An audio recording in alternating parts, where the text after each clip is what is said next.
आपल्यासोबत मंत्री आदिती तटकरे आहेत. ताई आज पुण्यामध्ये आलायत, पण प्रश्न असा आहे की महिलाच्या संदर्भातला म्हणजे लाडकी बहीण योजना आहे, याच्यामध्ये मोठ्या प्रमाणात पुरुषांनी याचा लाभ घेतल्याचं समोर आलेलं आहे. ट्रान्सजेंडरही काय आहेत ज्यांनी याचा लाभ घेतलेला आहे, तर काय एकूण आकडेवारी आहे आणि सरकार म्हणून तुम्ही काय करणार आहे नेमक्या याच्या संदर्भात? राज्याचे माननीय मुख्यमंत्री देवेंद्र फडणवीस साहेबांनी सुद्धा आणि विभाग म्हणून आम्ही सुद्धा त्या संदर्भामध्ये जे पुरुष आहेत, महिला नसणारे जे लाभार्थी आहेत, जे KYCमध्ये किंवा छाननीमध्ये आढळले, यांच्याकडून ती जी रक्कम आहे, काही हजारोंमध्ये आहे ती संख्या, 13-14 हजार साधारणपणे, त्या थोडं 1-2 हजार पुढे मागे. तर याच्यामध्ये जे आहे ती त्यांच्याकडून ती रक्कम जी आहे ती टप्प्याटप्प्यामध्ये वसूल करून सरकारी तिजोरीमध्ये ती जमा करण्यात. साधारण किती जण आहेत ज्यांनी अशा पद्धतीचा लाभ घेतलेला? मी म्हटल्याप्रमाणे ती काही हजारांमध्ये संख्या आहे, साधारणपणे 14-15 हजार मध्ये ती संख्या असेल. इतर ती KYC प्रक्रियेमध्ये किंवा छाननीमध्ये आढळलेली आहे. काही वेळेला विभागाने तर ज्या वेळेला ती आढळली त्या वेळेला त्या संदर्भातली जो काही लाभ आहे तो त्याच वेळेला जसं आढळलं आहे तसंच थांबवण्यात आलेला आहे. त्याच्यामुळे समजा जर 4 महिन्यापूर्वी किंवा 5 महिन्यापूर्वी आढळले तर त्याच वेळेला तो लाभ थांबवलेला आहे. पण त्याच्या आधी जर 4-5 महिन्यांचा गेला असेल तर तो रिकवर करण्याचं काम जे आहे ते शासनाकडून केलं जाईल. विधान परिषदेच्या संदर्भातला प्रश्न आहे. तिकडे तुमचे बंधू निवडणुकीत उतरलेले आहेत, पण शिवसेनेकडून सुद्धा बंडखोरी झालेली आहे. जुईली दळवी आहेत, त्यांनी अजून अर्ज मागे घेतलेला नाही आहे. काल जी शिवसेनेची बैठक झालेली आहे त्याच्यामध्ये असंही ठरलेलं आहे की अजून अर्ज हा मागे घ्यायचा नाही, म्हणजे उद्या त्याची तारीख आहे, पण अर्ज अद्याप तरी मागे घेणार नाही असं एक आहे. माझ्या IQ तरी अशा त्यांच्या कुठल्या मिटिंगमध्ये निर्णय झाल्याचा असं नाही आहे. उलट राज्याचे उपमुख्यमंत्री शिंदे साहेबांनी महायुतीचे उमेदवार म्हणून अनिकेतजींना त्यांनी आशीर्वादही दिला.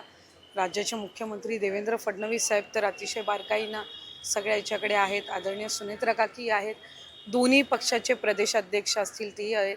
त्यामुळे काही महेंद्रजींची त्या संदर्भातली काही मतमतांतर किंवा काही नाराजी असू शकते, त्या संदर्भातली त्यांनी चर्चा त्यांच्या नेतेमंडळींकडे केलेली आहे आणि त्यानुसार मला खात्री आहे की जो आदेश त्यांना त्यांच्या पक्षश्रेष्ठींकडून शिंदेसाहेबांकडून मिळालेला आहे याचं पालन एक त्या पक्षाचे लोकप्रतिनिधी म्हणून ते निश्चितपणाने करतील. या जागेवरून राष्ट्रवादी आणि शिवसेनेमध्ये काही ॲडजस्टमेंट झालेली आहे का? म्हणजे असं म्हणतात की तुमचं पालकमंत्रीपद हे भरत गोगावलेंना दिलं जाणार आणि मग ही जागा आहे ती तुम्हाला दिलेली आहे. पालकमंत्री पदाचा जो निर्णय आहे तो स्वतंत्रपणे राज्याचे मुख्यमंत्री फडणवीस साहेब असतील, उपमुख्यमंत्री शिंदे साहेब आणि सुनेत्रा काकी घेतील. आत्ताचं आमचं सगळ्यांचं लक्ष हे महायुतीच्या अधिकाधिक जागा विधान परिषदेमध्ये निवडून आणण्याच्या दृष्टिकोनातून आहे. तुम्हाला पालकमंत्रीपद सोडावं असं लागतंय, म्हणजे मग तुम्हाला काय वाटतं, पालकमंत्रीपद सोडावं का आपल्याकडेच राहावं?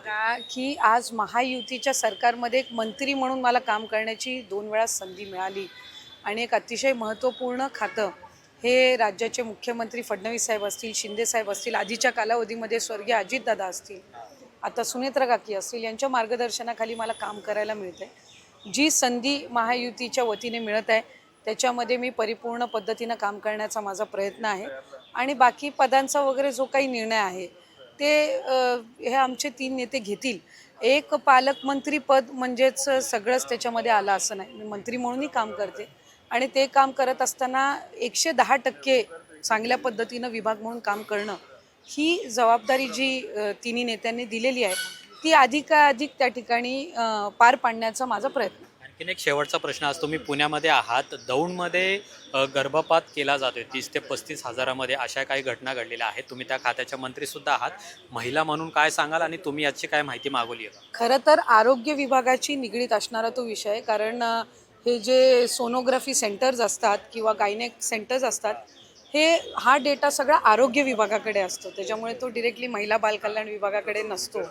त्याच्यामुळे त्या असे जर काही इलिगली सेंटर्स चालत असतील तर त्याच्यावर कारवाई करणं हे आरोग्य विभागाकडून त्या ठिकाणी केलं जाईल.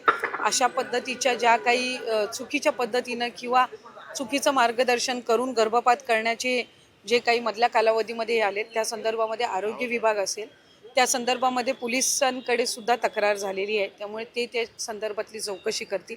अशा सेंटर्सवर कारवाई हे शासनाकडून केली जाईल याची मला खात्री आहे. खूप खूप धन्यवाद आमच्याशी बोलल्याबद्दल. कॅमेरामन रोहित वनकटेसह अमोल धर्माधिकारी, LS मराठी, पुणे.